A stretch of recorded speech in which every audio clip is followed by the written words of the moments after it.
Billionaire CEO spots his ex-wife in a Rolls-Royce dealership with twins who look just like him. Nothing beats a Jet 2 holiday, and right now, you can save £50 per person. That was the sound coming from Knox Harrington's TikTok as he was also choosing between a Phantom and a Cullinan when he saw her. But the TikTok sound faded into background noise the moment his eyes locked onto the woman standing 30 feet away. Nia Brooks. The woman who had walked out of his life 5 years ago, taking his heart with her. And she wasn't alone. "Mommy, can we get the blue one?" A little boy tugged at her designer dress, pointing at a Rolls-Royce Dawn convertible. "It matches your favorite color." Knox's world tilted on its axis. The boy had his exact same piercing blue eyes, his square jaw, even the way he tilted his head when curious. And beside him stood a little girl with Nia's radiant smile, but Knox's unmistakable cleft chin. "River, we're just looking today, baby," Nia said softly, her voice carrying that same melodic tone that had haunted Knox's dreams for 5 years. "Maybe when you're older, you can have your own car collection like." She stopped mid-sentence, her gaze finally finding Knox across the showroom. The color drained from her face. "Like who, Mommy?" the little girl asked, following her mother's stare. "Who's that man? Why is he looking at us like that?" Knox's legs moved without conscious thought, carrying him across the marble floor of the exclusive dealership. His heart hammered against his ribs as he took in every detail of the children who were unmistakably his. 4 years old, maybe 5, which meant Nia. Her name came out as barely a whisper. "Knox." Her voice was steady, controlled, but he caught the slight tremor in her hands as she moved protectively in front of the children. "What are you doing here? I could ask you the same question." His eyes kept drifting to the twins, drinking in features he recognized from his own childhood photos. "But I think I already know the answer." The little boy stepped forward with the fearless curiosity of childhood. "Are you the man from Mommy's phone?" "River, don't." Nia started, but Knox was already kneeling to the boy's eye level. "What phone?" Knox asked gently, his voice thick with emotion. "Mommy has pictures of a man who looks like me and Sage. She looks at them when she thinks we're sleeping and gets sad. Have you ever had your heart shattered and healed in the same moment? Have you ever realized that the life you thought you were living was actually just an empty shell?" This is the story of Knox Harrington, a man who thought he had everything, only to discover he had nothing that mattered. And Nia Brooks, a woman who built an empire while raising the children he never knew existed. But what Knox didn't know was that Nia had tried to tell him about the pregnancy 5 years ago, only to be turned away by his family. Stay with me to discover how pride, prejudice, and misunderstanding can tear apart the greatest love story, and whether some bonds are strong enough to survive anything.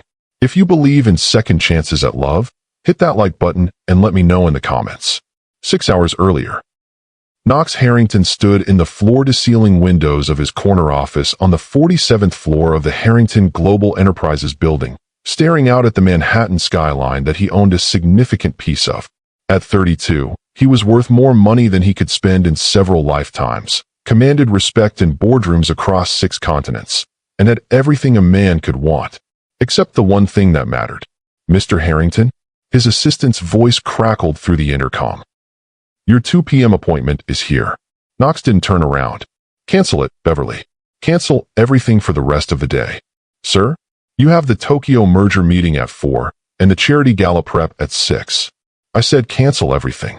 His reflection in the window showed a man who looked successful but felt hollow. "I'm taking the afternoon off." Beverly's shocked silence spoke volumes. Knox Harrington never took time off. He lived and breathed Harrington Global, just as his father had, and his grandfather before him. It was the family way, duty above all else, including personal happiness. Knox grabbed his jacket and headed for the elevator, his destination already decided. He needed to buy a car, something ridiculously expensive and completely unnecessary.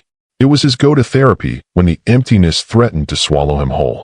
The Rolls-Royce dealership in Midtown was his usual haunt for such purchases.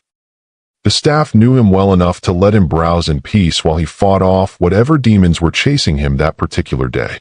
"Good afternoon, Mr. Harrington." The manager greeted him as he walked in.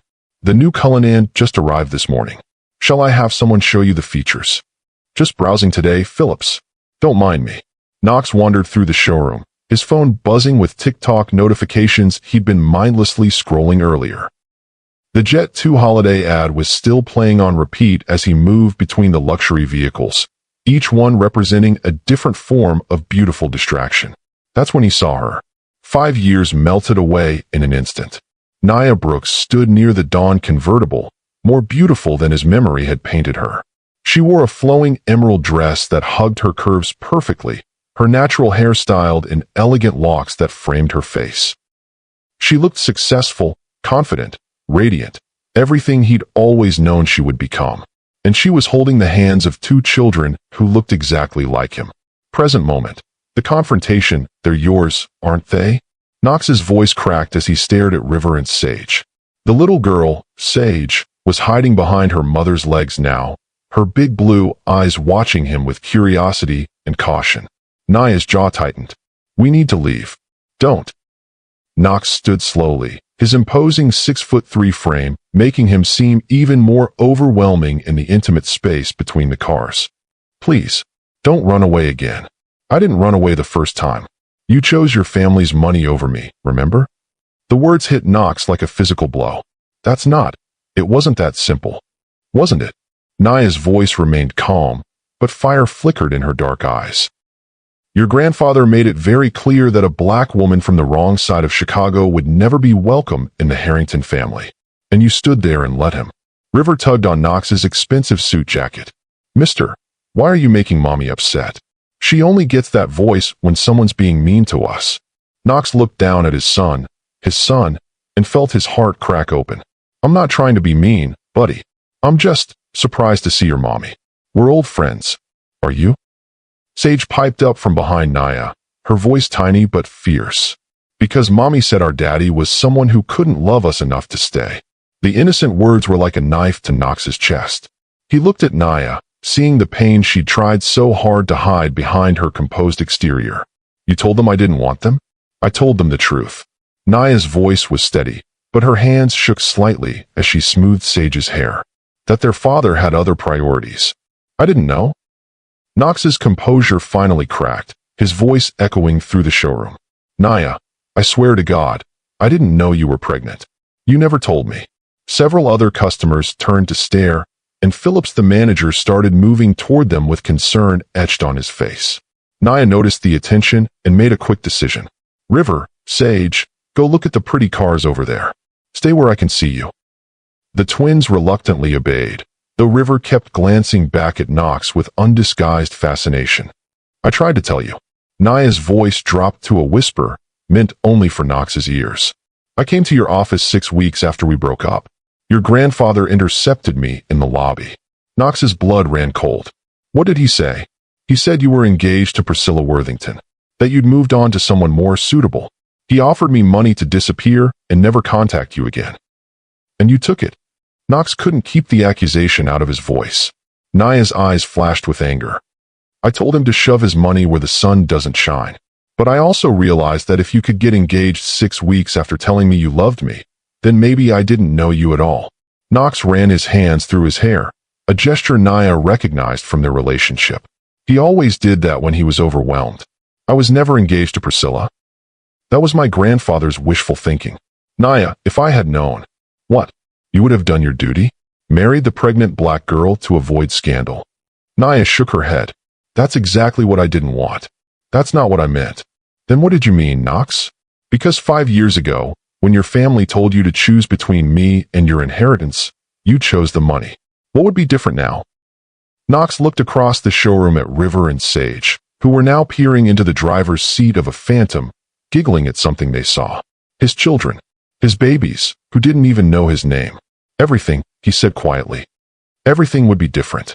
5 years earlier. The annual Tech Innovation Gala was the kind of event Knox usually endured rather than enjoyed. Stuffy conversations about market projections, networking with people who only saw dollar signs when they looked at him, and the endless parade of debutantes his grandfather insisted on introducing him to. He was nursing his second scotch and contemplating an early exit when she walked into the ballroom. Nia Brooks moved through the crowd like she owned the place, her black cocktail dress elegant but not trying too hard, her natural hair styled in a gorgeous afro that caught the light from the chandeliers. She wasn't trying to impress anyone.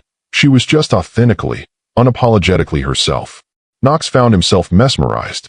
"She's the founder of Brooks Digital Solutions," his friend Trevor whispered, following Knox's gaze.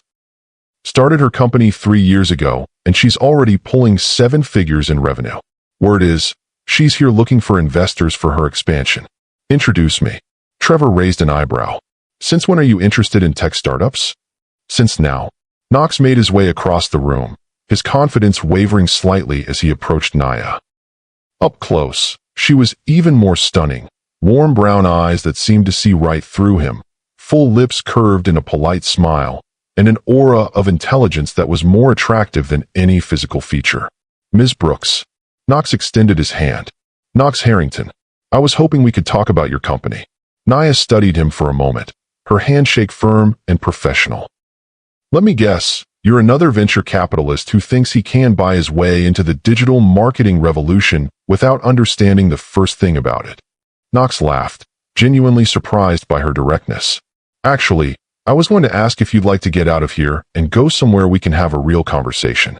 This place is about as inspiring as a tax audit. And you think I should leave a networking event full of potential investors to have drinks with a complete stranger? I think you should leave a room full of people who see you as a business opportunity and have dinner with someone who's interested in getting to know the brilliant woman behind the company." Naya's eyebrow arched. "That's either the smoothest line I've ever heard, or you're actually sincere. Only one way to find out." To Knox's amazement, she said yes. They ended up in a small Italian restaurant in Little Italy, the kind of place that served incredible food without caring if its customers were billionaires or college students. Knox had never felt more relaxed in his life. "So tell me about Brooks Digital Solutions," Knox said over their appetizers. "What makes you different from every other marketing firm in New York?" "We actually understand our clients' customers," Naya replied, her eyes lighting up as she talked about her work. "Most marketing firms throw together campaigns based on demographics and hope something sticks. We dig deeper. We understand cultural nuances, community dynamics, the psychological triggers that make people feel connected to a brand. Give me an example." "Last year, we worked with a major athletic wear company that was trying to break into the urban market. Every other firm they'd hired focused on celebrity endorsements and flashy ads. We created a campaign around community basketball courts, not just advertising there, but actually renovating courts in underserved neighborhoods. The community felt seen and valued, not just marketed to." Knox leaned forward, genuinely fascinated. "And the results?" "Sales in those markets increased by 300% in 6 months. But more importantly, the brand became part of the community fabric. That's sustainable growth. That's brilliant." Naya smiled, and Knox felt something shift in his chest. "So what about you, Knox Harrington? What does the heir to a real estate empire do for fun?" "Honestly, I don't remember the last time I had fun." The admission surprised Knox with its honesty. "My life is pretty much wall-to-wall meetings and obligations." "That sounds lonely." "It is." Knox met her eyes across the table. "Until tonight." They talked until the restaurant closed, then walked through the quiet streets of Manhattan until sunrise painted the sky pink and gold. Knox had never felt such an instant connection with anyone. Naya challenged him intellectually, made him laugh, and saw him as more than just his last name and bank account. By the time he dropped her off at her apartment building in Brooklyn, Knox was already planning their second date. Present day. "The dealership, Mr. Harrington. Is everything all right?" Phillips approached cautiously, clearly concerned about the tense conversation happening in his showroom. Knox looked at the manager, then at Naya, then at his children who were now trying to figure out how to open the hood of a Wraith. "Actually, Phillips, I think I'd like to test drive the Dawn convertible.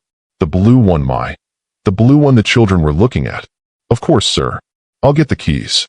Knox turned back to Naya. "Have dinner with me tonight. Let me explain what really happened 5 years ago." "Knox, one conversation. That's all I'm asking for. If you never want to see me again after that, I'll respect your wishes." Naya glanced at River and Sage, who were now engaged in an animated discussion about which car was the fastest. "I can't just leave them with a babysitter to have dinner with a stranger. I'm not a stranger. I'm their father." The words felt foreign on Knox's tongue, but also completely right. Bring them. We'll go somewhere kid-friendly. Pizza, maybe? You want to take us for pizza? Naya looked skeptical. The Knox Harrington I knew wouldn't be caught dead in a pizza place. The Knox Harrington you knew was an idiot who prioritized all the wrong things. Knox's voice was quiet but intense. 5 years of regret changes a man, Naya.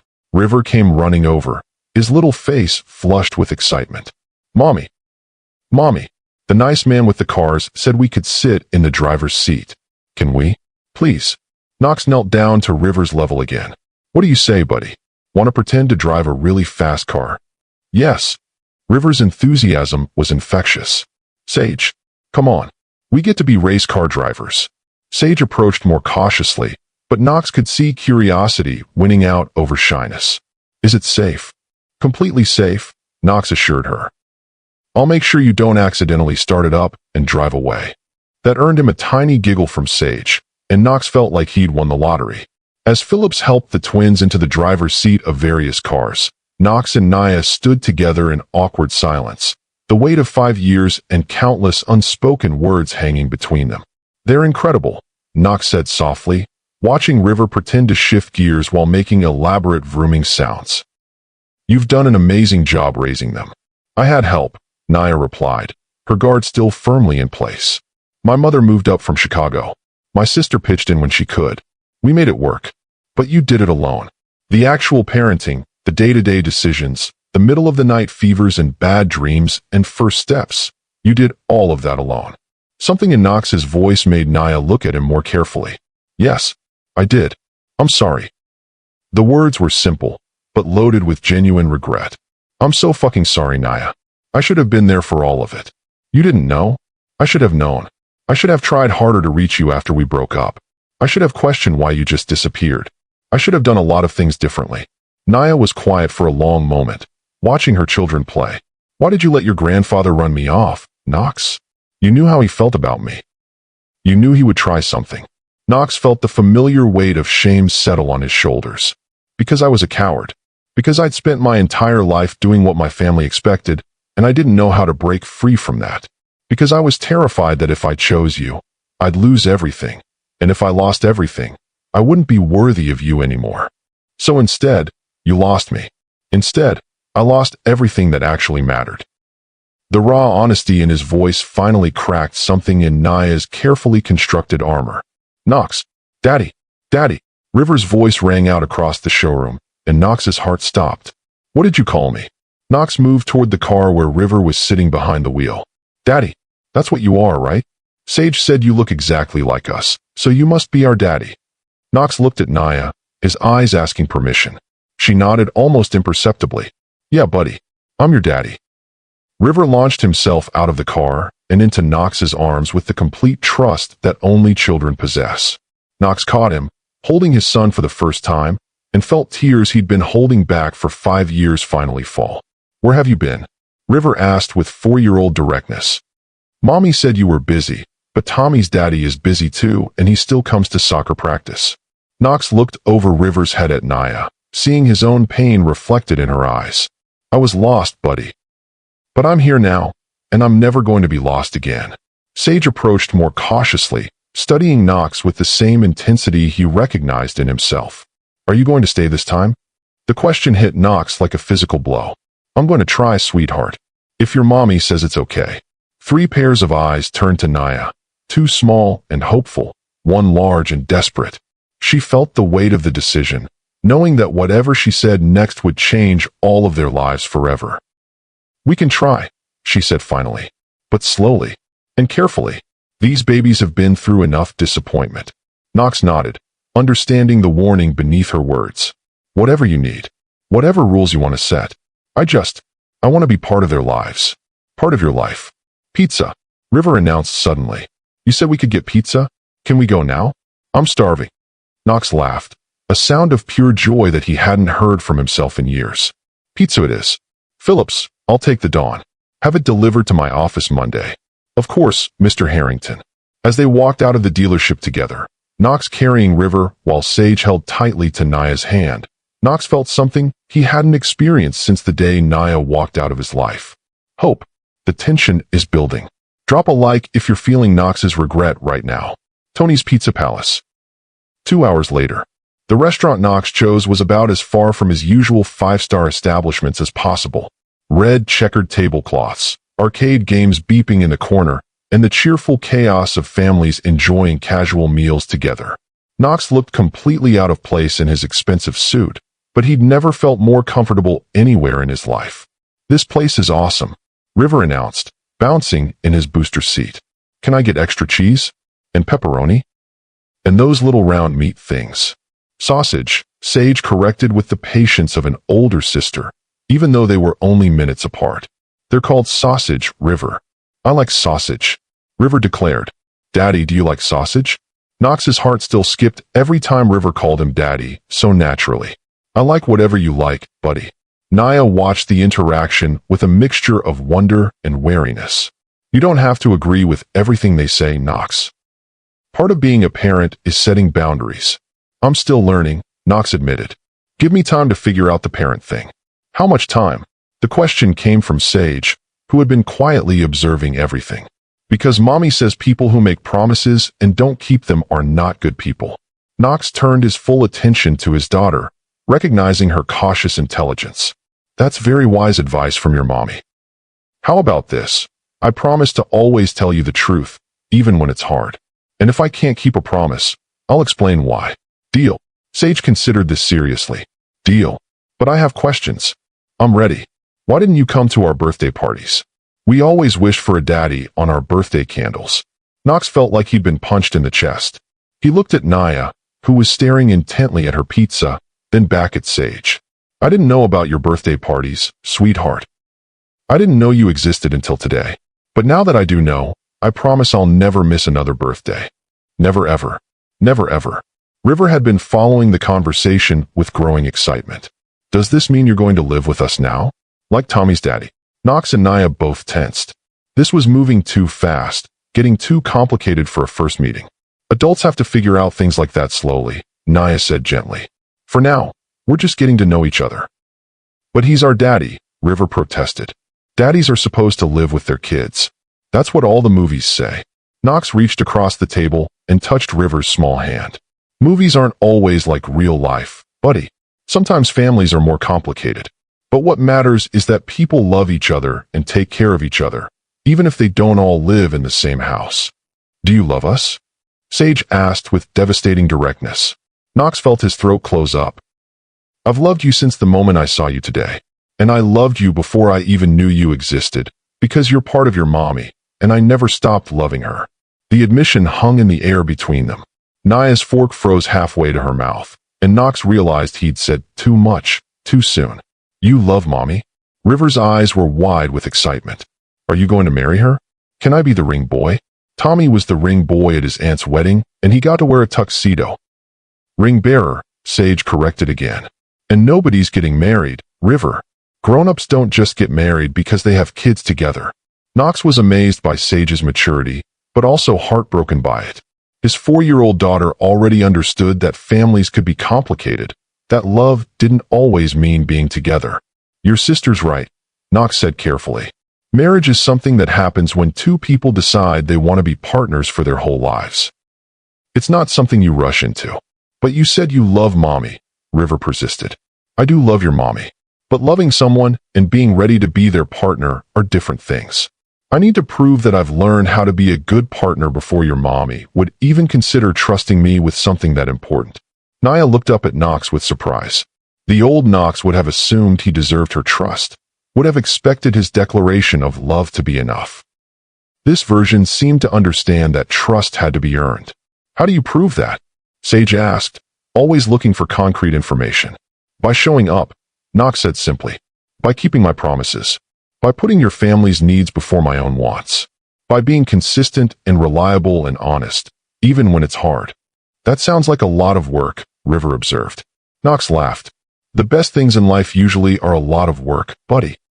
Their food arrived, and the conversation shifted to lighter topics, the twins' favorite foods, their school, their friends. Knox listened to every word, trying to absorb for years' worth of his children's lives in a single evening. "We go to Sunshine Academy," River explained around a mouthful of pizza. Miss Johnson is our teacher, and she's really nice. She lets us have 2 snacks if we're extra good. And we're learning to read chapter books, Sage added proudly. I can read all by myself now. That's incredible. What's your favorite book? The one about the girl who lives in a library, Sage said immediately. She gets to read all the books she wants and nobody tells her she can't. Knox filed that information away, already making mental notes about birthday and Christmas gifts. What about you, River? What do you like to do? I like to build things. Mommy got me these blocks that stick together and I made a whole castle. And I like trucks and cars and anything that goes fast. Knox smiled, recognizing his own childhood interests. I like to build things when I was your age too. Maybe we could build something together sometime. Really? Like what? Whatever you want. A castle, a spaceship, a racetrack, a tree house. River's excitement was infectious. I always wanted a tree house, but Mommy says we don't have the right kind of tree. Knox looked at Naya. Where do you live now? Brooklyn Heights. A brownstone I bought last year. There was pride in her voice, and Knox realized she was telling him she'd made it without his help or his family's money. Congratulations. That's a big achievement. Thank you. Naya's response was cautious, but not hostile. Mommy worked really hard to buy our house, River said loyally. She was on her computer all the time, and sometimes she fell asleep at her desk, and we had to bring her pillows. Knox felt another stab of guilt.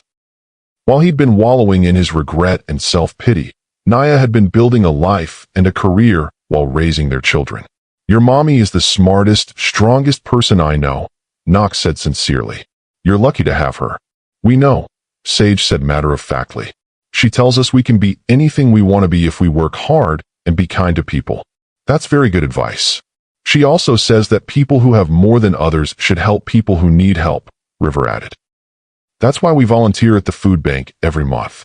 Knox was struck by how well Naya was raising their children, not just to be successful, but to be good people. It was yet another reminder of what he'd missed, what he'd lost through his own cowardice. As the evening wound down and the twins started to get sleepy, Knox knew he had to address the elephant in the room. What happens now? He asked Naya quietly while River and Sage were distracted by the arcade games. I don't know, she admitted.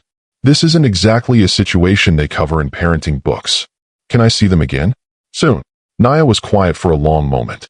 They're going to get attached, Knox. Really quickly. Kids don't have the same emotional defenses adults do. If you're going to be in their lives, you have to be all in. No changing your mind when it gets difficult or inconvenient. I understand. Do you? Because being a parent isn't just pizza dinners and fun outings. It's middle-of-the-night stomach bugs and tantrums in grocery stores, and having to choose their needs over your wants every single day. It's being so tired you can barely stand, but still helping with homework and reading bedtime stories and making sure they feel safe and loved no matter what else is going on in your life. Knox listened to every word, hearing the exhaustion and dedication in Naya's voice. I want all of it. The good and the bad and the mundane and the challenging. I want to be their father in every sense of the word. And what about their mother? The question was so quiet Knox almost missed it. He looked at Naya, really looked at her, seeing not just the successful woman she'd become, but the girl he'd fallen in love with 5 years ago. I want whatever you're willing to give me. Friendship, co-parenting, a chance to earn back your trust. I'll take whatever you're comfortable with. And if that's all I'm ever comfortable with. Knox's smile was sad but genuine. Then I'll spend the rest of my life grateful for whatever part of your world you let me be part of. River and Sage returned to the table, both flushed with excitement from the arcade games. Daddy, I won you a prize. River thrust a small plastic dinosaur at Knox. It's a T-Rex and he's really fierce, but also really loyal to his friends. Knox accepted the prize with the solemnity the moment deserved. Thank you, River. This is the best gift anyone's ever given me. Really, really. As they prepared to leave the restaurant, Knox felt panic start to set in. What if this was it? What if Naya changed her mind and decided it was too complicated to have him in their lives? Can I drive you home? He offered. I can call my driver. We have our car, Naya said. But thank you. They walked out to the parking lot together, the twins chattering excitedly about the evening. When they reached Naya's modest sedan, Knox felt the finality of the moment approaching. When can I see you again? He asked, trying not to sound as desperate as he felt. Naya looked at River and Sage, who were both watching the adult conversation with interest. Saturday, she said finally. There's a playground in Prospect Park they like. 10 a.m. I'll be there. Knox. Naya's voice stopped him as he started to walk away. Don't make me regret this. Knox nodded, understanding the weight of her trust. I won't. I promise. As he watched them drive away, Knox felt something he hadn't experienced in 5 years: purpose. He had a family. He had children who needed him, a woman he still loved who was giving him a chance to prove he'd changed. He wasn't going to waste it. Saturday morning, Knox arrived at Prospect Park 45 minutes early, pacing the length of the playground like a caged tiger. He'd changed clothes 3 times that morning, finally settling on dark jeans and a casual button-down shirt, something that looked approachable but still put together. He'd also stopped at FAO Schwartz and bought what was probably an inappropriate amount of toys for children he'd known for exactly 2 days. The playground was already busy with families enjoying the crisp autumn morning. Knox watched other fathers pushing their children on swings, helping them navigate monkey bars, and felt a pang of loss so sharp it took his breath away. He'd missed 4 years of Saturday mornings like this. You're early. Knox spun around to find Naya approaching with River and Sage in tow. She wore jeans and a cream-colored sweater that made her skin glow, her hair pulled back in a simple ponytail that somehow made her look both younger and more beautiful than he remembered. I was excited, Knox admitted honestly. I brought some things for the kids, if that's okay. River's eyes lit up at the sight of the shopping bags Knox was carrying. Are those for us? River, Naya warned gently. What do we say about gifts from people we barely know? Knox felt the sting of being categorized as someone they barely knew, but he understood Naya's caution. Actually, maybe we should earn the gifts first. How about we play for a while, and if you have fun with your dad, then you can see what's in the bags. Sage tilted her head, considering this. That seems fair. What kind of playing did you have in mind? Knox looked around the playground, suddenly feeling overwhelmed by the choices. What do you usually like to do here? Swings. River announced immediately. I can go really, really high. I like the monkey bars, Sage said more quietly, but I can't make it all the way across yet. Well then, let's start with swings and work our way up to monkey bars. Deal. Deal. River was already running toward the swing set. Knox found himself following his children across the playground, acutely aware of Naya walking beside him. So what's the protocol here? Am I doing okay so far? You're being yourself, Naya observed. That's a good start. As opposed to trying to buy their affection or overcompensate for lost time. Naya's tone was neutral, but Knox heard the underlying warning. They need consistency more than grand gestures. Knox nodded, filing that advice away as they reached the swings. River was already climbing onto one, his little legs not quite long enough to reach the ground. Need a push, buddy? Yes. Make me fly. Knox positioned himself behind River's swing and gave a gentle push. River squealed with delight, immediately demanding to go higher. More. More. I want to touch the clouds. Let's work up to cloud touching. Knox laughed, giving progressively stronger pushes. Sage had settled onto the swing next to River, but made no move to start swinging. Knox noticed and moved to stand behind her swing. Would you like a push too, sweetheart? I can do it myself, Sage said quietly, but she didn't start pumping her legs. Knox recognized his own stubborn independence in his daughter's response. I know you can. But sometimes it's nice to let someone help, especially when they really want to. Sage considered this for a moment, then nodded. Knox gave her a gentle push, matching the rhythm he was using with River. This is nice, Sage said after a few minutes. You have good pushing technique. Knox burst out laughing. Thank you. I'll add that to my resume. Excellent swing pushing technique. Even Sage giggled at that. After 20 minutes of swings, they moved to the jungle gym.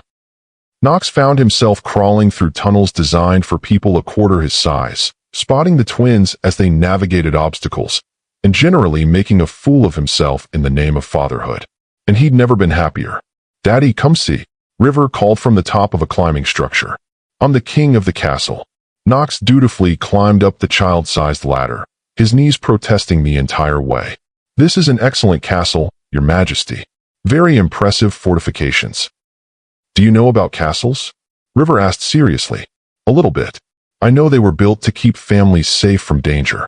Like how mommy keeps us safe. Knox glanced down at Naya, who was watching their interaction with an unreadable expression. Exactly like how mommy keeps you safe. When they finally made it to the monkey bars, Sage approached them with determination written all over her face. I'm going to make it across today, she announced. I've been practicing. I'll spot you, Knox offered. Just in case. Sage grabbed the first bar and began making her way across. Knox walked beside her, his hands positioned to catch her if she fell, offering encouragement with each successful grab. You're doing great, sweetheart. 3 more bars. 2 more. 1 more. Sage made it to the end and dropped down with a huge grin on her face. I did it. Did you see, mommy? I made it all the way across. I saw a baby girl. I'm so proud of you. Knox felt an overwhelming surge of pride and love watching his daughter's triumph. That was amazing, Sage. You're so strong and determined. Just like mommy says, I can do anything if I practice and don't give up. Knox looked at Naya again, seeing the wisdom and strength she'd instilled in their children. Your mommy is very wise. After 2 hours of playing, the twins were starting to get tired and cranky. Knox decided it was time to produce the gifts. So, I think you've both earned a look in these bags. But remember, these are just small things. The real gift is getting to spend time together. River dove into his bag immediately, producing a remote-controlled car that lit up and made realistic engine sounds. His excitement was infectious, and soon he was racing it around the playground while making elaborate vrooming noises. Sage opened her bag more carefully, gasping when she found a beautiful art set complete with colored pencils, markers, watercolors, and a sketch pad. It's perfect, she breathed. Thank you, Daddy. The natural way she said Daddy made Knox's heart soar. There's something for you too, Knox said to Naya, producing a smaller bag. Naya looked surprised. Knox, you didn't need to. It's not a big thing. Just something I saw and thought you might like. Inside the bag was a beautiful leather portfolio with her initials embossed in gold, clearly custom-made and expensive, but also practical and thoughtful.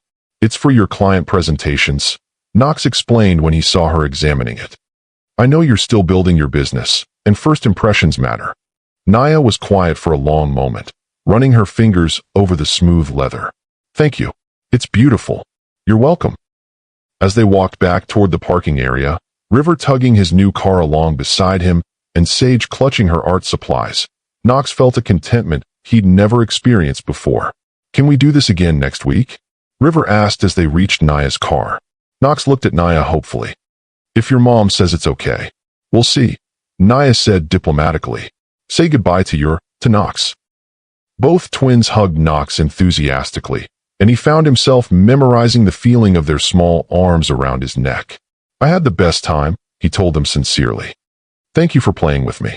Thank you for our presents, River said, and for helping me fly on the swings. Thank you for helping me cross the monkey bars, Sage added. Will you help me again next time? Every time, Knox promised. As they drove away, Knox stood in the parking lot holding a plastic dinosaur and feeling like the richest man in the world.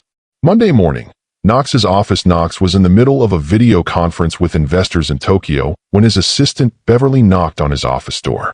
He wrapped up the call quickly and motioned for her to enter. Sir, I have that information you requested, Beverly said, setting a thick folder on his desk. Knox had hired a private investigator over the weekend, not to spy on Naya, but to understand what her life had been like for the past 5 years. He needed to know what he was working with, what kind of support system she had, what challenges she'd faced. The report was comprehensive and heartbreaking. Naya had struggled initially after the twins were born. The medical bills from their premature delivery had been staggering, and she'd been forced to take on freelance work from her hospital bed to keep her fledgling business afloat. Her mother had moved from Chicago to help with childcare, and her sister had contributed what she could, but they'd lived paycheck to paycheck for the first 2 years. The breakthrough had come when Naya landed a contract with a major pharmaceutical company that needed to overhaul their marketing to reach underserved communities. Her campaign had been so successful that word spread throughout the industry, and Brooks Digital Solutions had grown exponentially. Now, according to the investigators' financial analysis, Naya was worth approximately $8 million, a far cry from Knox's billion, but more than enough to provide a comfortable life for herself and the twins. What struck Knox most was reading about the small details of their lives. River's hospitalization at 18 months for pneumonia, which had nearly bankrupted Naya before her business took off. Sage's struggles with shyness that led to speech therapy sessions Naya attended religiously. The twins' first day of preschool, which Naya had documented in a blog post about the terror and pride of watching your children take their first steps toward independence. Knox had missed all of it. There was a knock on his office door, interrupting his brooding. "Come in." To his surprise, it was his grandfather, Theodore Harrington III, the patriarch of the family and the man who had built their empire from the ground up. At 85, he remained sharp as a blade and twice as cutting. "Grandfather." Knox stood, straightening his tie automatically. "This is unexpected. Sit down, Knox. We need to talk." Theodore settled into one of the leather chairs across from Knox's desk, his pale blue eyes studying his grandson with familiar intensity. "I hear you've been making a fool of yourself in public. Playground visits? Pizza restaurants? What's this nonsense about children?" Knox felt his old defensive patterns kicking in, the automatic deference to his grandfather's authority that had shaped his entire life. But then he thought about River calling him daddy, about Sage's proud smile when she conquered the monkey bars, about Naya's cautious trust. "Those children are my son and daughter," Knox said calmly. "And I'm going to be part of their lives. Don't be ridiculous. Some woman shows up with a sob story, and suddenly you're playing father? We don't even know if they're actually yours." "I know. You know? Based on what? Some supposed resemblance? DNA tests can be faked, Knox. This is obviously a con designed to get money out of you." Knox felt anger building in his chest, but he kept his voice level. "Naya doesn't want my money. She's built her own successful business. She's worth $8 million. Theodore's eyebrows shot up. $8 million? That's not insignificant. "No, it's not. She's brilliant, hardworking, and she raised our children without a penny of support from me or this family." "Our children? Knox, you're being manipulated. This woman has a name. Naya Brooks. And she's the mother of my children and the love of my life." Theodore went very still. "I see. So we're back to this again." "We're not back to anything. We're moving forward to something new." "Knox, I need you to think carefully about what you're saying. You have responsibilities to this family, to this company. You can't throw away everything we've built for some misguided romantic notion." Knox stood up, moving to the window that overlooked the city. "What exactly have we built, grandfather? A company that makes money? Buildings that house other businesses? A legacy of what exactly? Wealth, security, influence. The ability to shape the world according to our vision. And what's our vision? More money? More buildings? More power over people who have less than we do." Theodore's voice grew cold. "Don't be naive, Knox. Power and wealth are the only things that matter in this world. Everything else is sentiment and weakness." Knox turned back to face his grandfather. "Then you raised me wrong. Because the only things that have ever made me happy are love and family. And I threw both away 5 years ago because I was too much of a coward to stand up to you. I saved you from making a terrible mistake. No, you cost me the best 5 years of my life and 4 years of my children's lives. You cost me the woman I loved and the family I should have been building." Theodore stood as well, his frame still imposing despite his age. "If you pursue this path, Knox, there will be consequences. This family has standards, expectations. We don't consort with people like that." Knox felt something snap inside him. "People like what, grandfather? Successful entrepreneurs? Brilliant marketers? Loving mothers? Or are you going to say what you really mean? Watch your tone with me, young man. I'm not a young man anymore. I'm 32 years old, and I'm done letting you dictate my life based on your prejudices and fears." Knox moved toward his desk and pressed the button for his assistant. "Beverly, please escort Mr. Harrington to the elevator." Theodore's face went red with anger. "You're making a mistake, Knox. Don't come crawling back to me when this all falls apart. I won't need to. I've got everything I need." After his grandfather left, Knox sat alone in his office, his hands shaking slightly from the adrenaline of the confrontation. His phone buzzed with a text message from Naya. "The twins keep asking when they can see you again. Are you free for dinner tomorrow night? Somewhere kid-friendly again." Knox smiled, his tension immediately melting away. He typed back quickly. I'm free every night for the rest of my life if it means spending time with you and the kids. What do they like besides pizza? River is obsessed with burgers. Sage prefers anything with vegetables. I know a place that does both well. Perfect. Can I pick you up at 6? There was a longer pause before her response came through. We can meet you there. I'll text you the address. Knox understood the boundaries she was setting. She wasn't ready for him to come to their home, wasn't ready for that level of integration into their lives. But she was willing to keep trying, and that was enough for now. Tuesday evening, the burger joint the restaurant Naya had chosen was perfect, casual enough that the twins could be themselves, but with excellent food and a relaxed atmosphere that encouraged conversation. Knox arrived 15 minutes early again, unable to help himself, and was surprised to find them already there. Daddy. River launched himself out of the booth and into Knox's arms. We got here first. Mommy said we could order you a drink. What did you order me? Knox asked, settling into the booth next to River while Sage scooted closer to show him her new drawing. Chocolate milk, River announced proudly. Because that's the best drink ever. Knox looked at the tall glass of chocolate milk sitting in front of his place setting and grinned. You're absolutely right. Chocolate milk is definitely the best drink ever. Naya was watching the interaction with something that might have been amusement. You don't have to drink it if you don't want to. Are you kidding? When's the last time I had chocolate milk? This is a treat. Knox took a sip and made an exaggerated expression of delight that had both twins giggling. Look what I drew. Sage thrust her sketch pad at Knox. The drawing showed 4 stick figures holding hands in front of a house, with my family written across the top in careful 4-year-old letters. Knox's throat went tight as he studied the picture. This is beautiful, Sage. Can you tell me about it? That's me. Sage pointed to the smallest figure with pigtails. And that's River. And that's Mommy. And that's you. We're all holding hands because we're a family now. Knox looked at Naya, seeing his own emotional overwhelm reflected in her eyes. Can I keep this picture? I'd love to put it in my office. Really? You want to put my drawing in your office? I want everyone who comes to see me to know how talented my daughter is. Sage beamed with pride. As they ordered dinner and settled into conversation, Knox marveled at how natural this felt. River chatted nonstop about his day at school, his friend Marcus who could do a backflip, and his plans to build a rocket ship. Sage was quieter but observed everything, occasionally offering insightful comments that reminded Knox how intelligent his children were. Tell me about school, Knox said during a lull in River's monologue. What's your favorite subject? Art, Sage said immediately. I like to draw pictures of things I see in my head. I like blocks and building time, River added. But I don't like circle time because you have to sit still for too long. Knox laughed. I can understand that. I was never very good at sitting still either when I was your age. Mommy says you build big buildings, Sage said. Like really, really big ones. I do. Would you like to see one sometime? Both twins' eyes lit up. Can we go to the top? River asked. If your mom says it's okay, we can go all the way to the roof and see the whole city. Knox looked at Naya for permission. There's an observation deck on the Harrington Tower.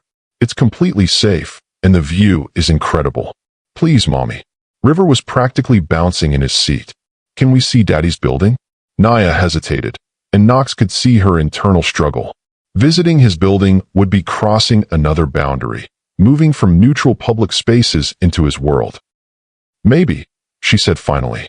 We'll see. After dinner, as they walked out to the parking area, River slipped his small hand into Knox's.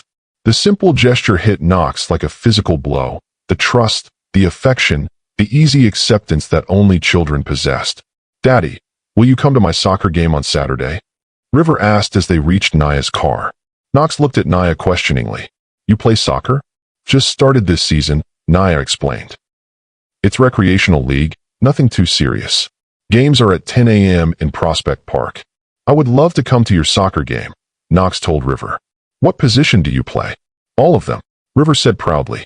Coach says I have lots of energy. Knox could imagine that was true. What about you, Sage? Do you have any games or performances coming up? I'm in the school art show next month, Sage said shyly. They're going to hang our paintings in the hallway for everyone to see.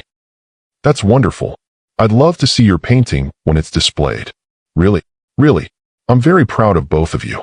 As Knox hugged the twins goodbye, Sage whispered in his ear, I'm glad you're our daddy. You're nice and you smell good and you make mommy smile. Knox's heart clenched. I'm glad I'm your daddy too, sweetheart. More glad than you could ever know. After they drove away, Knox stood in the parking lot processing what Sage had said. He made Nia smile. That was progress, wasn't it? Thursday afternoon, Brooks Digital Solutions Knox had spent 2 days debating whether to visit Nia at her office. On one hand, he wanted to see what she'd built, to understand the world she'd created without him. On the other hand, he didn't want to overstep boundaries or make her uncomfortable in her own professional space. Finally, his curiosity won out. Brooks Digital Solutions occupied the top 3 floors of a converted warehouse in Dumbo, with stunning views of the Manhattan skyline and the Brooklyn Bridge. The reception area was modern and sleek, with examples of Nia's campaigns displayed on digital screens around the room. I'm here to see Nia Brooks, Knox told the receptionist. Knox Harrington. The young woman's eyes widened slightly in recognition. Of course, Mr. Harrington. Let me see if Ms. Brooks is available. Knox waited, studying the campaign displays with growing admiration. Nia's work was brilliant, creative, culturally aware, and obviously effective based on the impressive client roster scrolling across one of the screens. Knox. He turned to find Nia approaching, looking polished and professional in a tailored navy dress and heels. She looked every inch the successful CEO, and Knox felt a surge of pride and regret. Pride in what she'd accomplished, regret that he'd missed watching her build it. Hi. I hope it's okay that I stopped by. I wanted to see what you'd built here. Nia looked uncertain, but not hostile. It's fine. Would you like a tour? I'd love one. Nia led him through the office space, introducing him to various team members and explaining different aspects of their work. Knox was impressed by the obvious respect and affection her employees had for her. This wasn't just a boss, but a leader who had created a positive, collaborative culture. This is our main conference room, Nia said, opening the door to a sleek space with floor-to-ceiling windows overlooking the bridge. We do most of our client presentations here. It's incredible, Nia. All of this. You should be so proud of what you've accomplished. Thank you. She paused, seeming to debate whether to say something else. Knox, why are you really here? Knox had been asking himself the same question. Honestly, I wanted to understand your life. I wanted to see the world you built while I was missing everything that mattered. And what do you think now that you've seen it? Knox looked around the conference room, then out at the view of Manhattan, where his own building dominated the skyline. I think you did something I never could. You built something meaningful, something that makes a difference in people's lives. My buildings house businesses, but your work changes how people see themselves, how they're seen by others. Nia was quiet for a moment. Thank you. That means a lot, coming from you. Can I ask you something? Okay. Why didn't you ever reach out again? After my grandfather turned you away, why didn't you try another way to contact me? Nia moved to the window, looking out at the city.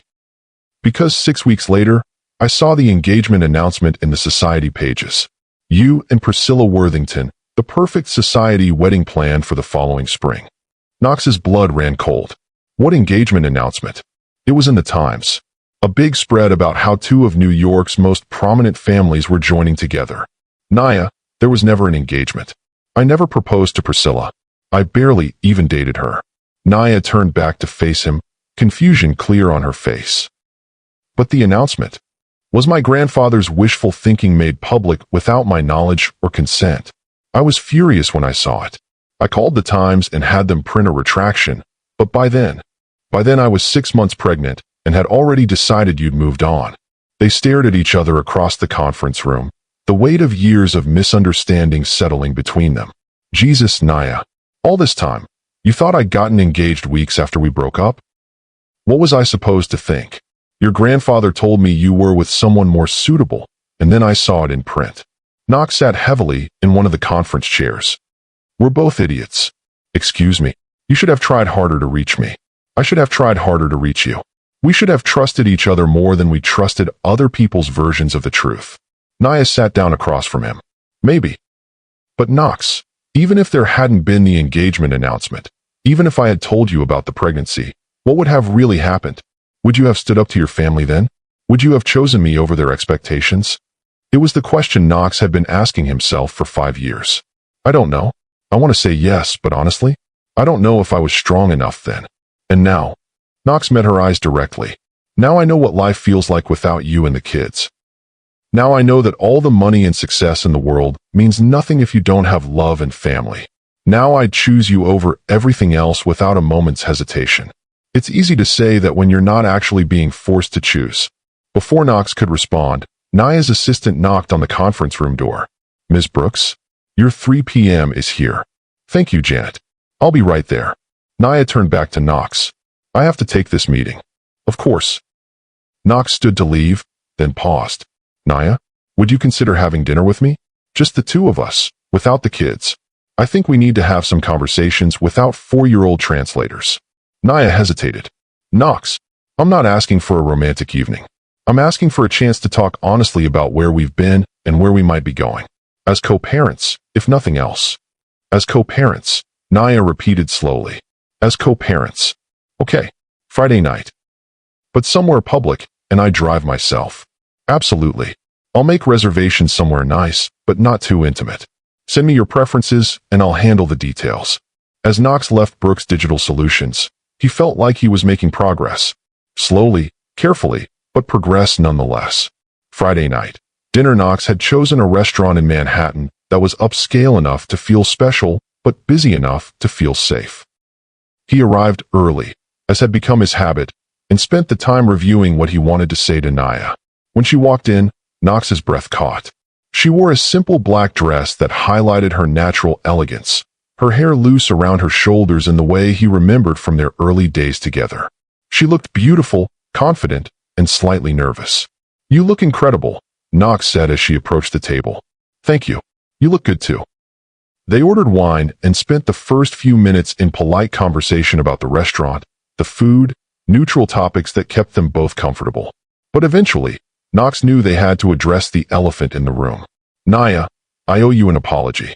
A real one, for things I should have said 5 years ago. Naya set down her wine glass. Okay, I'm sorry for not fighting harder for us. I'm sorry for letting my family's expectations matter more than my own heart. I'm sorry for being too much of a coward to stand up for the woman I loved. Knox, I'm not finished. Knox's voice was gentle but determined. I'm sorry for missing the first 4 years of our children's lives. I'm sorry you had to struggle alone, that you had to build all of this without support, that you had to explain to River and Sage why their father wasn't there. Naya's eyes were bright with unshed tears. Thank you. That means more than you know. But I also need to say something else. I'm not sorry that you left. Naya looked surprised. What? I'm not sorry you left, because if you hadn't, I would never have learned how to be worthy of you. I would have kept being the same selfish, scared man who prioritized his family's approval over everything else. Losing you was the worst thing that ever happened to me, but it was also the thing that finally made me grow up. What do you mean? Knox took a sip of wine, gathering his thoughts. After you left, I went into therapy. For 2 years, twice a week. I had to learn why I was so afraid of my grandfather's disapproval, why I couldn't make decisions based on my own values instead of family expectations. And what did you learn? That I was so desperate for my grandfather's approval because I never had my father's. Dad died when I was 12, and grandfather stepped in to raise me. But his love always felt conditional, dependent on me living up to the family legacy, making the right choices, being the perfect heir. Naya leaned forward, listening intently. I learned that I was attracted to successful, independent women because they felt safe. If they didn't need me financially, then any love they offered had to be real. But then I'd get scared that their independence meant they could leave easily, so I'd try to create dependence through control. Is that what you were doing with me? Knox nodded, without realizing it. Every time I tried to manage your career decisions or limit your social activities, I was trying to make myself essential to your life. I was trying to ensure you couldn't leave me, but all you did was make me feel trapped. I know that now. Real love means trusting someone enough to let them choose you freely, every day. It means supporting their independence, not undermining it. Their food arrived, providing a natural break in the intense conversation. As they ate, Naya seemed to be processing what Knox had shared. Can I ask you something? She said finally. Anything. What's different now? How do I know you won't revert to those old patterns when things get difficult or stressful? It was a fair question, and Knox had been expecting it. Honestly, you don't know for sure. All I can do is show you, day by day, choice by choice. But I can tell you what's different in my thinking. I'm listening. 5 years ago, I thought love meant never letting go. Now I know love means holding on lightly enough that the other person feels free. 5 years ago, I thought your success reflected poorly on my masculinity. Now I see it as a gift that makes our family stronger. Knox set down his fork and leaned forward. Most importantly, 5 years ago I thought I deserved you because of who I was, my name, my money, my status. Now I know I have to earn you every day through my actions, my choices, the way I treat you and our children. And if I'm never ready to be more than co-parents? If friendship and shared custody is all I can offer? Knox felt a stab of pain at the thought, but his answer was honest. Then I'll be grateful for whatever part of your life you let me share. River and Sage deserve to have their father, and you deserve to have a partner in raising them, even if that partnership is purely practical. But you'd want more. Of course I'd want more. I still love you, Naya. I never stopped loving you. But wanting something and demanding it are different things. I've learned to live with wanting. Naya was quiet for a long time, swirling wine in her glass. I loved you too, you know. Even when I hated you, I loved you. That's what made your choice so devastating. I know, and I'm sorrier about that than I can ever express. The thing is, Naya continued slowly, I built a good life without you. I figured out how to be happy as a single mother, how to run a business, how to be complete on my own. I don't need you the way I did 5 years ago. Knox nodded. I know. That's one of the things I respect most about you. But watching you with River and Sage, seeing how natural you are with them, how much they already adore you, it makes me think maybe they deserve the chance to have both their parents in their lives. I'd like that, more than I can say. And maybe, Naya hesitated, then seemed to make a decision. Maybe I deserve the chance to see who you've become. To find out if the man you are now is someone I could trust with my heart again. Knox felt hope bloom in his chest, but he was careful to keep his response measured. I'd like that chance. But slowly, at your pace. No pressure, no expectations. Slowly, Naya agreed. Very slowly. Can I ask you something now? Okay. Saturday, after River's soccer game. Would you and the kids like to come see the building? Maybe have lunch in the city? Naya smiled, and Knox saw a glimpse of the woman he'd fallen in love with 5 years ago. I think they'd like that. And I think I would too. As Knox walked Naya to her car later that evening, he felt cautiously optimistic for the first time in years. They weren't back together, weren't even dating really, but they were talking. They were building something new on the foundation of honesty and mutual respect. Thank you for tonight, Knox said as Naya unlocked her car. For giving me a chance to explain, to apologize properly. Thank you for doing the work to become someone worth apologizing to, Naya replied. The old you would have just expected forgiveness because you wanted it. Knox laughed. The old me was an entitled asshole. You were. But you were also kind and funny and brilliant when you weren't being controlled by fear. Naya paused with her hand on the car door. I'm curious to see which version of you shows up tomorrow. The version who's learned that love is a choice you make every day, not a feeling you expect to be reciprocated. Naya's smile was soft and genuine. That sounds like a version I'd like to get to know. Can you imagine meeting your children for the first time at age 4? Let me know how you think Knox is handling this in the comments. Saturday, soccer game, and the building. Knox arrived at Prospect Park 20 minutes before River's soccer game was scheduled to start, carrying a folding chair and a thermos of coffee. He dressed down in jeans and a sweater, wanting to blend in with the other parents rather than stand out. The field was already buzzing with activity, tiny players in colorful jerseys running around with more enthusiasm than technique, parents setting up chairs along the sidelines, coaches attempting to organize children who seemed more interested in examining bugs than practicing soccer drills. Knox spotted River immediately. His son was in a bright blue jersey, number 7, and was currently engaged in an intense conversation with another little boy about something that required a lot of hand gestures. Knox, Naya's voice called from behind him. He turned to see her approaching with Sage in tow, carrying a large bag that probably contained snacks, water bottles, and various other parental necessities. Morning, ladies. Beautiful day for soccer. Daddy. Sage ran to Knox and hugged his legs. Did you see River? He's number 7 like his favorite player. Who's his favorite player? Cristiano Ronaldo, Sage said seriously. He watches videos of him on YouTube and practices his moves in the backyard. Knox looked at the field where River was now attempting what appeared to be an elaborate bicycle kick that resulted in him falling dramatically to the ground. I can see the influence. Nia laughed. He's very dedicated to his craft. They set up their chairs on the sideline, and Knox felt a strange contentment settle over him. This was what he'd missed: Saturday morning soccer games, the simple pleasure of watching his child play, the easy camaraderie of other parents cheering from the sidelines. "Mommy, Daddy," River came running over, his face flushed with excitement. "Did you see my goal kick? It went really, really far." "We saw, buddy. Very impressive." Knox knelt down to River's level. "Are you excited for the game?" "Yeah. Coach says I'm the fastest runner on the team." "That's wonderful. What position are you playing today?" River's brow furrowed. "I think all of them. Coach said I have lots of energy, so I should just run around and kick the ball toward the goal." Knox bit back a laugh. "That sounds like an excellent strategy." When the game started, Knox was amazed by the controlled chaos that was 4-year-old soccer. Players frequently got distracted by airplanes overhead. Several children sat down in the middle of the field to examine interesting flowers, and at one point the entire game stopped when someone spotted a butterfly. But River was indeed fast, and he had good instincts for where the ball was going. Knox found himself on his feet, cheering enthusiastically when River managed to kick the ball in the general direction of the goal. "Go, River. Nice kick." "You're really getting into this," Nia observed with amusement. "Are you kidding? This is the most exciting sporting event I've ever attended." Sage, who had been quietly drawing in her sketchpad, looked up. "More exciting than when you went to that fancy baseball game in the special box." Knox paused, realizing Sage must have overheard him talking about corporate entertainment events. "Much more exciting. Because this time, I'm cheering for someone I love."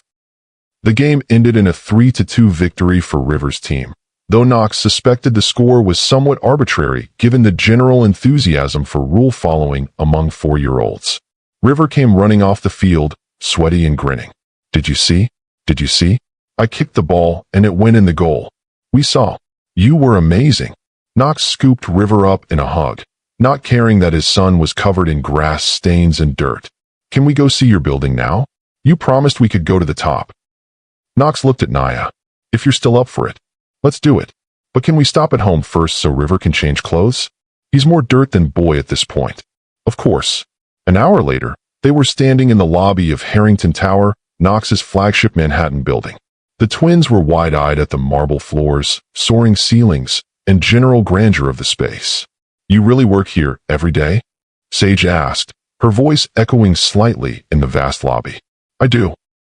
"Want to see my office?" The elevator ride to the 47th floor was an adventure in itself, with River pressed against the glass wall watching the city shrink below them, while Sage asked technical questions about how elevators worked. Knox's office impressed even Nia, who tried to hide her reaction to the panoramic city views and obvious luxury of the space. "This is where you make important decisions?" River asked, climbing onto Knox's desk chair and spinning around. "Some of them. But you know what? The most important decision I ever made wasn't made in this office." "What was it?" Sage asked. "Deciding to be your daddy. That decision happened in a car dealership, and it was the best decision of my life." Knox showed them around the office, explaining how buildings were designed and constructed, letting them look through architectural plans and engineering drawings. Both twins were fascinated, asking dozens of questions and offering their own suggestions for improvement. "You should add a playground on the roof," River suggested seriously, "for when people's kids come to work with them. And an art studio with really good windows," Sage added, "for when people need to think creatively." Knox exchanged a look with Nia. "Those are actually really good ideas. Maybe I should hire you two as consultants." "What's a consultant?" River asked. "Someone who gives advice to help make things better." "We could do that," River said enthusiastically. "We have lots of good ideas." The observation deck was the highlight of the visit. 50 stories above the city, with 360-degree views of Manhattan, Brooklyn, and beyond, it took everyone's breath away. "I can see our house," Sage claimed, though Knox was fairly certain that was impossible from this distance. "And look, there's the park where we played." River pointed in the general direction of Prospect Park. This is incredible, Knox, Naya said quietly, standing beside him at the railing. I can see why you love it up here. I used to come up here when I felt lost or overwhelmed. But you know what? I haven't been up here once since I met you and the kids again. Why not? Because I'm not lost anymore. I know exactly where I belong. For lunch, Knox had arranged for a private dining room at a family-friendly restaurant nearby. The kids were tired from their busy morning but still excited, chattering about everything they'd seen. Daddy, when I grow up, can I work in your building? River asked over his grilled cheese sandwich. You can work wherever you want, buddy. You could work in my building, or you could build your own building, or you could do something completely different. The important thing is that you do something that makes you happy. What if I want to be an artist? Sage asked quietly. Then you'll be the best artist you can be, and I'll support you however I can. Knox saw Naya smile at his response, and he realized he'd passed some kind of test. As they walked back toward the parking garage after lunch, River slipped his hand into Knox's while Sage held onto Naya's. For a moment, they looked like any other family enjoying a Saturday afternoon in the city. This was the best day ever, River announced. Can we do it again next week? Knox looked at Naya hopefully. That depends on your mom's schedule. Actually, Naya said slowly, I was thinking, maybe next weekend you could come to our house. For dinner, if you want to see where we live. Knox felt his heart skip. I'd love that. More than anything.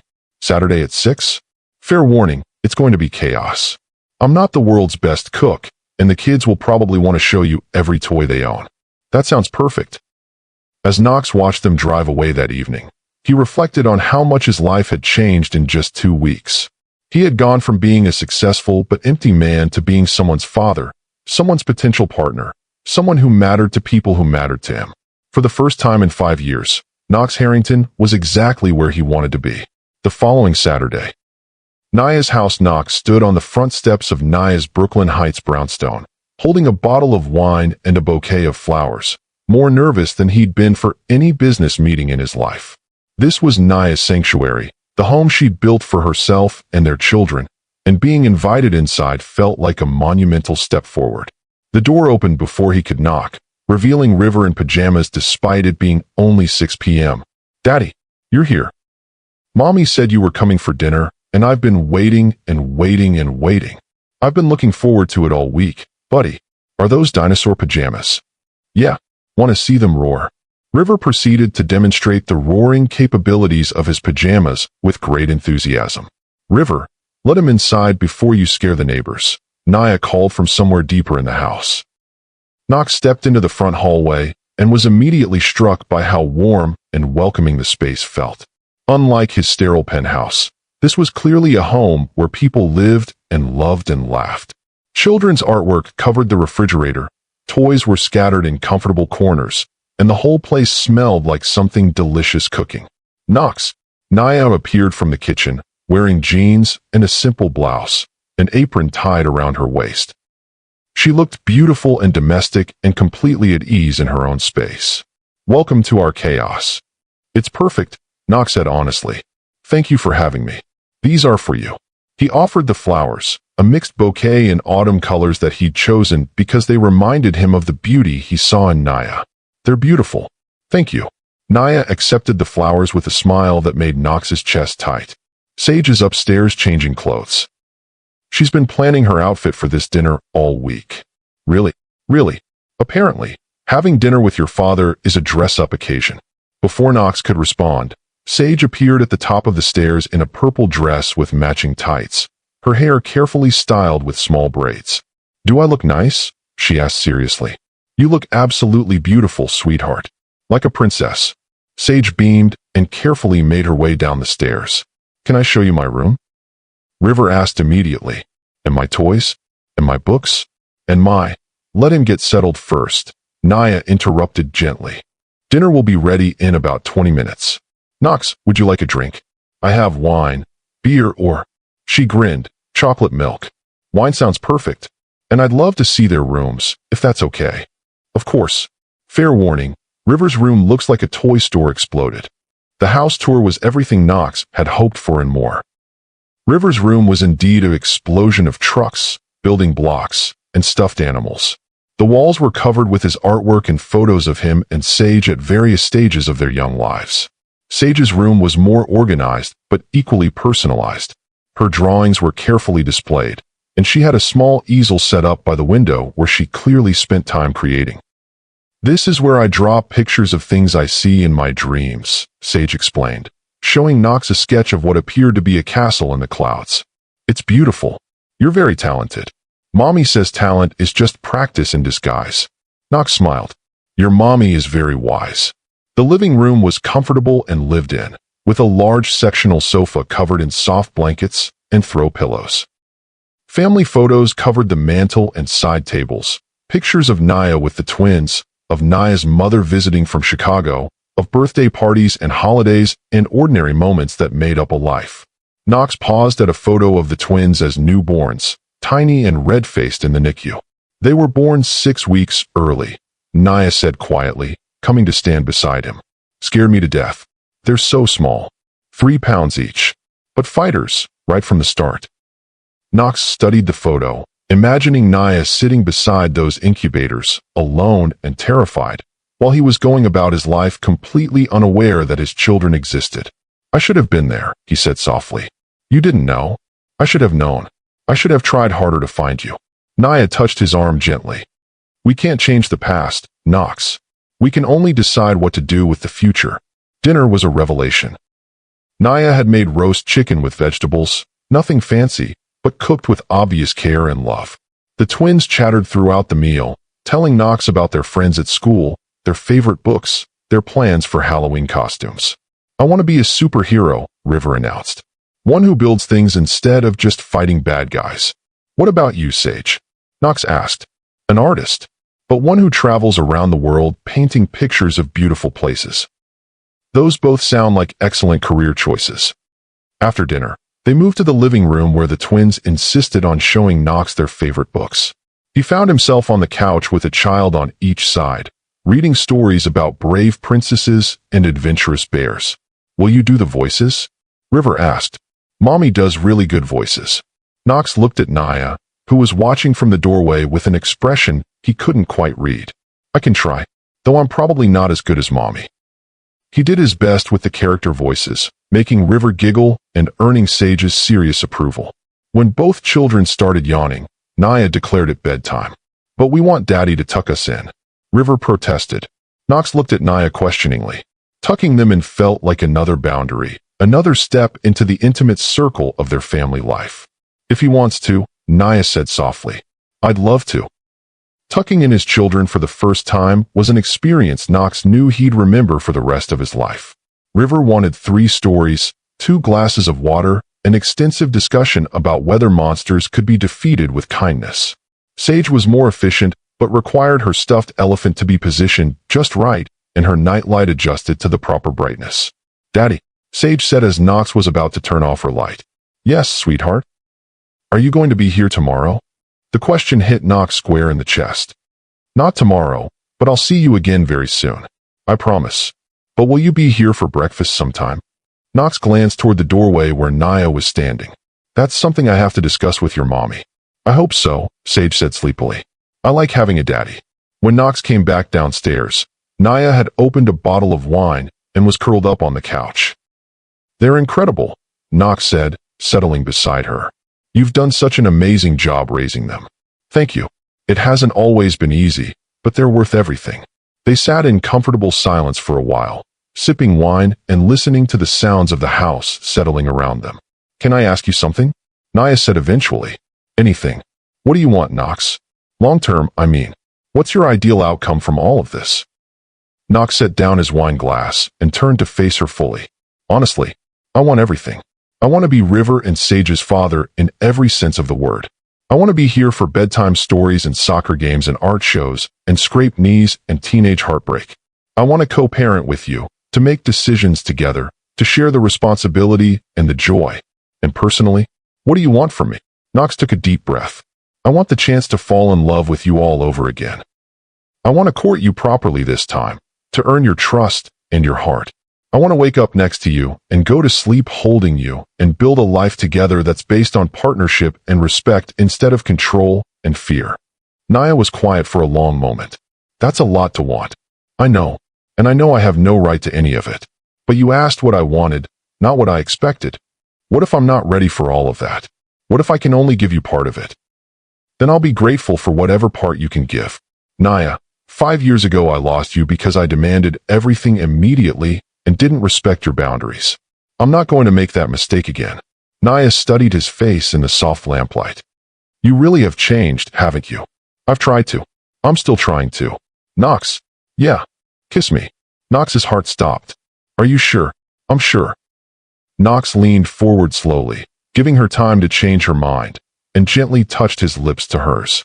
The kiss was soft, tentative, full of 5 years of longing and regret and hope. When they broke apart, both were breathing unsteadily. I've missed that, Naya whispered. I've missed everything about you. This doesn't mean everything is fixed, Naya said, her forehead resting against his. We still have a lot to work through. I know, and we need to take things slowly. For the kids' sake as much as ours. Whatever pace you need. But maybe we can see where this goes. Knox smiled, feeling lighter than he had in years. I'd like that. More than I can say. As Knox prepared to leave that evening, River and Sage appeared at the top of the stairs in their pajamas. Are you leaving already? River called down. It's past your bedtime, buddy. But I'll see you again soon. Tomorrow. Knox looked at Naya, who smiled. Maybe not tomorrow, but this week sometime. Promise. Promise. As Knox drove home that night, he reflected on how dramatically his life had changed in just 3 weeks. He had a family now, not just in biology, but in love and commitment and daily choice. He had children who called him daddy and meant it, and a woman who was willing to give him a second chance at forever. It wasn't going to be easy. There would be challenges, obstacles, moments of doubt and difficulty. But for the first time in 5 years, Knox Harrington was building something that mattered, something that would last, something based on love instead of fear. And that made all the difference. 6 months later, the sound of children's laughter filled the air as Knox pushed River higher on the swing set he'd installed in the backyard of Naya's house. Their house now, since he'd officially moved in 2 months ago. Higher, Daddy. I want to touch the clouds. Careful, buddy. Let's work up to cloud touching gradually. Sage was nearby, painting at the easel Knox had set up under the big oak tree. Her latest masterpiece appeared to be a family portrait featuring 4 stick figures and a dog. We don't have a dog, Knox observed, looking over her shoulder. We will, Sage said matter-of-factly. Mommy said we could get one when we're all settled into being a family. Knox's heart did its usual flip when one of the twins talked about them being a family. 6 months in, and he still couldn't quite believe this was his life. Knox, Naya's voice called from the back door. Your grandfather is here. Knox's stomach clenched. Theodore Harrington III had been notably absent from their lives since Knox had chosen his family over the old man's approval. Knox had heard through business associates that his grandfather was not pleased with the recent developments, but he'd hoped the man would eventually come around. Kids, keep playing. I'll be right back. Knox found Theodore standing stiffly in the living room, looking around at the comfortable chaos of family life with obvious discomfort. Grandfather. Knox. Theodore's voice was cold, but not hostile. I see you've settled in. I have. What brings you here?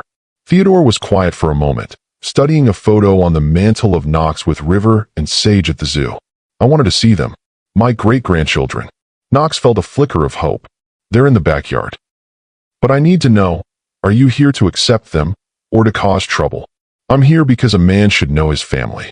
It wasn't the warm acceptance Knox had hoped for, but it wasn't rejection either. They're good kids, grandfather. Smart, funny kind. You'd be proud of them. And their mother? Knox's jaw tightened. Their mother is an incredible woman who's built a successful business while raising our children. She's everything I could want in a partner. Theodore nodded slowly. And you're happy? The question surprised Knox. Yes, happier than I've ever been. Then I suppose I should meet them properly. The meeting between Theodore and the twins was carefully supervised and cautiously successful. River, predictably, was immediately fascinated by this new adult and bombarded him with questions about everything from his age to his car to whether he knew any good stories about knights. Sage was more reserved, but when Theodore complimented her painting technique, She warmed up enough to show him her art supplies. You have Knox's eyes, Theodore told her seriously, and your great-grandmother's artistic talent. She would have liked you very much. Did she paint pictures too? She did. Beautiful landscapes that hung in our house for 50 years. When Naya joined them in the backyard, the interaction was polite but strained. Theodore was clearly struggling with his long-held prejudices, but he was making an effort for Knox's sake. Ms. Brooks, I understand congratulations are in order for your business success. Thank you, Mr. Harrington. Perhaps we could discuss some potential collaborations. Harrington Global is always interested in working with innovative marketing firms. It was an olive branch, and both Knox and Naya recognized it as such. After Theodore left, Knox found Naya in the kitchen, loading the dishwasher. That went better than I expected, she said without looking up. He's trying. It's hard for him to admit he was wrong. Are you okay with him being part of the kids' lives? Knox considered the question. As long as he treats you and them with respect, yes. River and Sage deserve to know their great-grandfather, and maybe he deserves the chance to be better than he was. Naya straightened and turned to face him. You've become very wise, Knox Harrington. I've had a good teacher. Later that evening, after the twins were asleep and the house was quiet, Knox and Naya curled up together on the couch they'd picked out together, their first major purchase as a couple. I love you, Knox said quietly, the words still new enough to make his heart race. I love you too. No regrets? Naya smiled, thinking about their journey from that day in the Rolls-Royce dealership to this moment of perfect contentment. Only one. Knox tensed. What? I regret that we can't go back and do the first time right. But then again, maybe we needed to go through everything we did to appreciate what we have now. Knox tightened his arms around her. Maybe we're exactly where we're supposed to be. Definitely where we're supposed to be. In the distance, they could hear River talking in his sleep, probably dreaming about dinosaurs or race cars or the treehouse Knox had promised to build. Sage's room was quiet, but Knox knew she was surrounded by the art supplies and books that fed her creative spirit. This was what happiness looked like, Knox realized. Not grand gestures or expensive possessions, but quiet moments with the people you love. Bedtime stories and soccer games and family dinners around a table covered in homework and art projects. He'd spent 32 years looking for success in all the wrong places. Now, holding the woman he loved while their children slept safely upstairs, Knox finally understood what true wealth really meant. If this story of second chances touched your heart, please subscribe for more amazing love stories. Share this with someone who believes love can overcome any obstacle, and tell me in the comments, should Naya have told Knox about the twins from the beginning? I read every comment. Sometimes the best things in life are worth waiting for. Sometimes love requires the patience to grow, the courage to change, and the wisdom to recognize that the most important wealth isn't measured in dollars. It's measured in the love of the people who matter most. Knox and Naya had learned that lesson the hard way, but they'd learned it together. And that made all the difference.